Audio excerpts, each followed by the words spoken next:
Hey guys, today we continue our study of three-dimensional objects by learning about volume. Now, volume is different from surface area because volume is filling things up.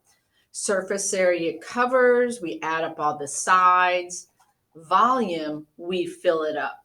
And so if you remember with surface area, our answers were always, the end was always squared. So kind of like when we did circles and rectangles and triangles, we did surface area, we would say that the answer was, say, 10 inches squared or 35 centimeters squared. Now with volume, all of our answers are going to have the power of 3. 3 means three-dimensional, just like 2 means two-dimensional, length times width. That's why all the area is to the power of 2. But for volume, it's to the power of 3. And what that means is when I'm telling you the volume of a shape, I'm telling you how many little cubes fill it up. So if these cubes are like 1 centimeter each, so we would call this 1 centimeter cube, and let's say 1,000 of them fit in here, I would say the volume is 1,000 centimeters cubed, or you could say 1,000 centimeters to the power of 3. It means the same thing, looks the same thing, and that is what it means. Okay, the other thing, and we covered this a little bit when we talked about your formula chart, that big B means the area of the base. So when we are finding big B, you know, it used to be that big B, or I'm sorry, B was like the base, a straight line, the height and the base. Do you remember we used to put the little right angle in the corner? But now it's big B is the area of the base. So big B doesn't mean just this line down here. It means the entire thing. So if the base is a rectangle, we're going to do the formula for the area of a rectangle. If the base is a triangle, we're going to do the formula for the area of a triangle. So let's get started. Again, I'm going to circle the formula right here and then remind you that big B is the area of the base. So important. And then the H is just the height of the entire object. Now this formula, big BH, is a fairly new formula. They used to have a different formula. It used to be, and I'm going to go ahead and write it down, area used to be found by doing length times width times height. And we're going to do that. Now, so if you see a rectangular prism that looks, this is what one would look like, or a cube looks like this, we can just do length times width times height. So if there's 3 numbers, we just multiply the 3 numbers. Okay? All right. So let's go back. Now I'm going to start with the formula V equals big BH for the first one. Now I'm going to go ahead and pick what I consider the base. So I'm going to pick this as my base. So big B, because it's a rectangle, it's going to be base times height. Let me go ahead and pull that off so you can see it. 4 and 5, that's the base. So big B would be 4 times 5. So big B is 20. So I have the base. And so I'm going to go ahead, I'm going to shade both bases in because that is just a great habit to get into. So big B is 20. Okay, height. This is the height of a 3D object. We're going to write a little definition here. Height of a 3D shape connects the bases. And I'll show you what that means in just a minute. Because sometimes it's really obvious and sometimes it's not so obvious. If I look back at this shape, which this shape, it's pretty easy because of the way the shape is sitting. The base connects the height connects the 2 bases. So if this is a base and this is a base, the height is going to be this line right here.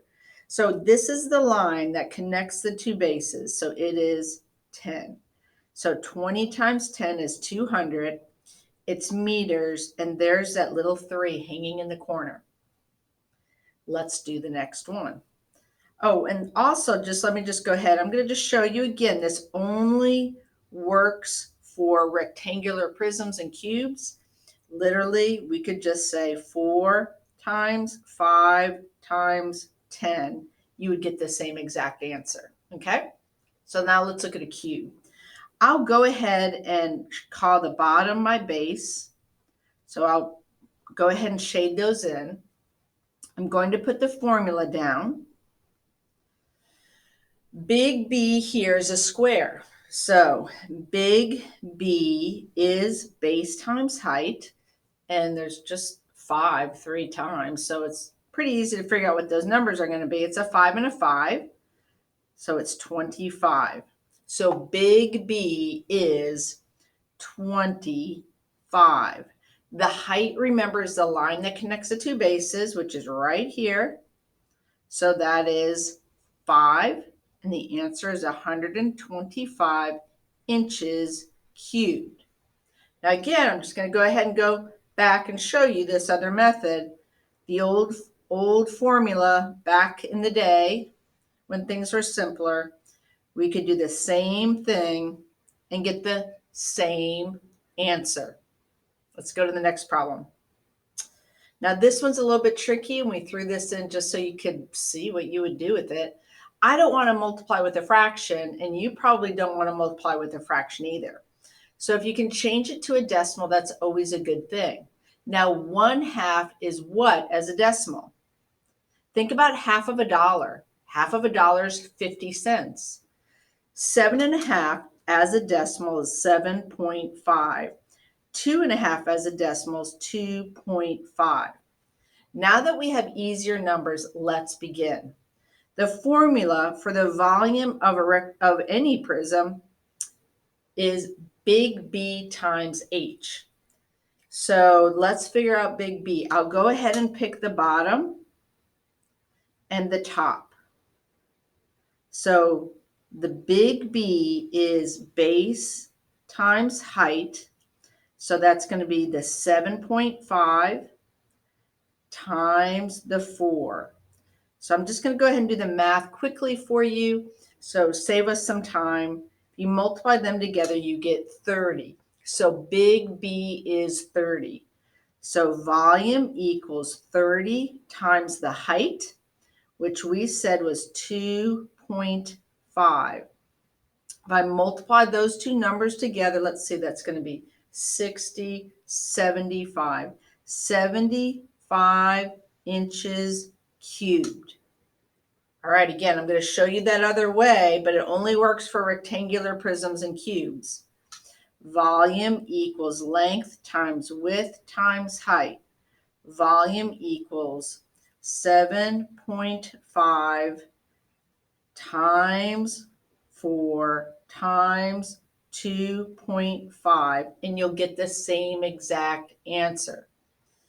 All right, next problem. This is one where you'll see the importance of starting with the formula and the importance of vocabulary words. So listen up. I have a sandbox shaped like a rectangular prism. The volume of the sandbox is 300 centimeters. So I know we're talking about volume, and I know we're talking about a rectangular prism, so I'm going to write that formula down. The area of the base is 20. Big B is 20. They gave it to me. I don't have to figure it out. They gave it to me. What is the height? So if you look at my formula, I have 3 variables, a V, a B, and an H. They gave me the V. They said it was 300. They gave me big B. They told me it's 20. They want me to find H. So we're down to a one-step equation. So in order to get H by itself, we do the inverse operation, which is division, and we do it to both sides. So now h is by itself. I'm going to divide. Remember, I can knock out those zeros. 30 divided by 2 is 15, and it's centimeters. All right. So good luck with the assignment. Start with the formula. Find big B first, and then just multiply it times the height. See you in a little bit. Bye-bye.